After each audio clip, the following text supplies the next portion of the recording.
करते हैं। So please welcome Mrs Geeta Jadhav on the stage. जोरदार तालियां।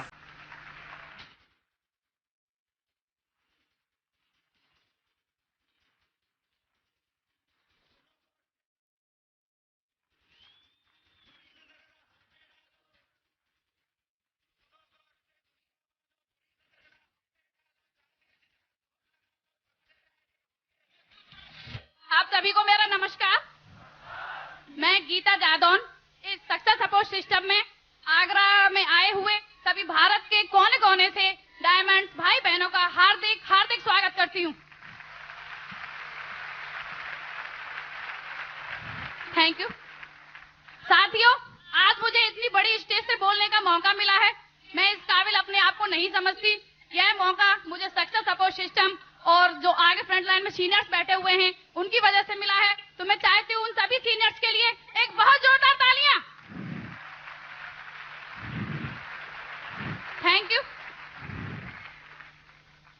साथियों, सिक्योर लाइफ में आने से पहले मैं और मेरे हस्बैंड दोनों ही प्राइवेट जॉब किया करते थे। प्राइवेट जॉब करते हुए इस सिस्टम को देखने का मौका मिला, क्योंकि प्राइवेट जॉब में तो सभी सपने पूरे नहीं हो सकते। हमारे नहीं हो रहे थे, जबकि हम दोनों सर्विस किया करते थे। मुझे लग रहा है आप किसी के भी नहीं हो रहे होंगे। मैं सही कह रही हूँ? तो इस प्लान को हमें देखने का मौका मिला। मेरे हस्बैंड जो है वो प्लान देख के आ चुके थे। अब आप सभी को जब पता है सिक्योर लाइफ का प्लान देखने बाद क्या होता है, आदमी पागल हो जाता है, और जादौन जी पागल हो चुके थे। Thank you. लेकिन इस बारे में मुझे कुछ पता नहीं था।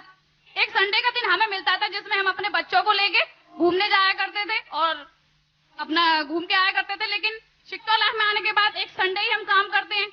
तो जादौन जी तो अपना सुबह को तैयार होके और टाई वाई लगा के जूते वूते पॉलिश करके अपना निकल जाते। मुझसे ये जरूर कहते थे कि सुबह उठ के जूते चमका देना। तो मैंने कहा एक दो बार तो चमका दिए मैंने, कोई बात नहीं है। फिर मैंने कहा जी बार बार संडे को कहाँ जाते हैं, बड़े जूते चमकवा रहे हैं आजकल। मैंने कहा कोई चक्का लग रहा है। तो थैंक यू।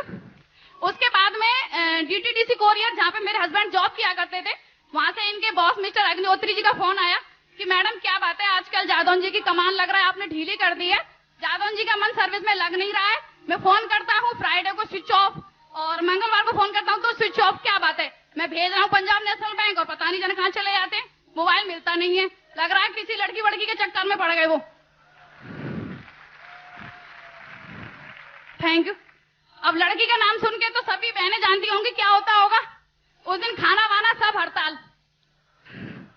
तो मैंने कहा कि ठीक है आज आने दो, जरा मैं देखती हूँ इन्हें। अब जादौन जी घर पे आए, कह रहे कि खाना वाना क्या, खाना वाना बनाओ। मैंने कहा कोई खाना वाना नहीं बनेगा, पहले मुझे ये बताओ कि आप रहते कहाँ पे हो, संडे को भी गायब होते हो। तो इन्होंने कहा कि कोई बात नहीं है, चलो ज्यादा बातें मत करो, अपना काम करते रहो, जिस काम की चाहिए वो काम करते रहो। मैंने कहा जरूर कोई चक्कर है। और दिन में तो गायब होना बहुत छोटी बात है, रात में भी नींद नहीं आती थी, पता नहीं क्या सोचते रहते थे पड़े पड़े। मैंने कहा जरूर कोई लड़की वड़की गई। तो मैंने कहा ठीक है। अब संडे आया, फिर से जूते चमकाओ। मेरे कोई जूते नहीं चमक रहे, मैं भी साथ में चलूंगी। तो कह रहे ठीक है तैयार हो जाओ, तुम भी चलो। मैं भी अपने बच्चों को लेके, और गायत्री स्कूल में हमारा प्लान हुआ करता था, वहां पे मैंने प्लान देखा। प्लान देखने के बाद क्या था कि मैं भी पागल हो गई। अब थैंक यू। प्लान देखने के बाद जादौन जी ने कहा कि देख लिया। मैंने कहा ठीक है। तो इन्होंने कहा कि ठीक है चलो मिलके काम करते हैं। मैंने कहा कोई मिलके काम नहीं कर रहे, मेरी सीनियरिटी अलग से लगवाइए। तो इन्होंने कहा कि चलो ठीक है तुम अपनी सीनियरिटी अलग से लगवा लो। तो मैंने अपना अलग से एक सीनियरिटी फॉर्म भरा और 6240 का उस समय सूट पैकेज था। मैंने अपने लिए सूट पैकेज लिया और हम दोनों ने मिलके काम करना स्टार्ट कर दिया। काम करने के साथ साथ क्या हुआ कि अभी घर में सभी लोग परेशान थे। जब पहले हस्बैंड ने ज्वाइन किया तो सास कहती थी कि पता नहीं क्या हो गया, लड़का पागल हो गया है, बहू तू समझाया कर इसे। अब जब बहू ने प्लान देख लिया तो कह रही कि जी तो दोनों ही पागल हो गए, अब पता नहीं इनके बच्चों का क्या होगा। अब एक दिन मेरी सास मेरे ससुर जी से कह रही थी कि जी पता नहीं गीता को क्या हो गया है, सड़क पे चलते हुए लोगों के फोन नंबर ले लेती है और जाने क्या उन्हें फिर डायरी में लिखती है। तो ससुर जी बोले कि पता नहीं, कह रही कि दिखा लो कुछ करा तो नहीं दिया किसी ने। तो थैंक यू। और प्लान देखने के बाद जुनून इतना था कि चाय यदि मेरी गैस पे रखी है तो वो जल जाती थी, फ्राइदान जल जाए, लेकिन मैं अपना जो प्रोस्पेक्ट था गेट पे खड़ा था जिससे बातें कर रही थी मैं उसे कभी नहीं छोड़ती थी। और फ्राइदान मेरे अभी भी किचन के टांड पे 4-5 जले हुए पड़े हैं सिक्योर लाइफ के जुनून की कि हाँ सिक्योर लाइफ में काम करो तो जुनून के साथ करो।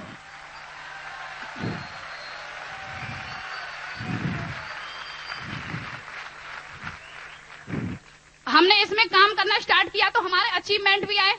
जब काम करना स्टार्ट किया तो अभी तक का मेरा और मेरे हस्बैंड का मिला के टोटल अचीवमेंट 7,52,000 रुपए। Thank you. विदेश जाना एक हमारा सपना हुआ करता था कि हम लोग विदेश जाएं, और हम ऐसे परिवार से बिलोंग नहीं करते कि हम लोग विदेश जा सकते।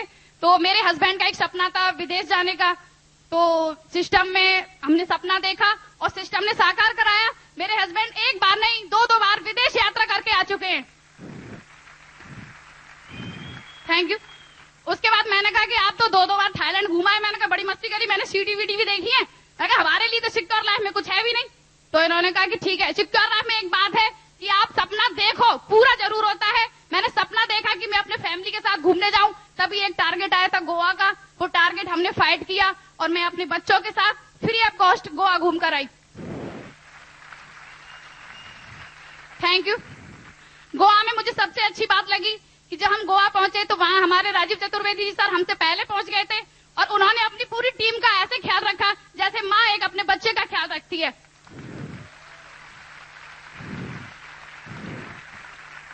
Thank you. सभी अचीवमेंट आए, लेकिन इसके साथ में ना विरोध जरूर आएगा। आपको ना सभी विरोधों का सामना डट के करना है, क्योंकि कहा भी जाता है लगातार प्रयास हमें करते रहना है, कभी रुकना नहीं है। और हमने लगातार प्रयास किया। सबसे पहले बात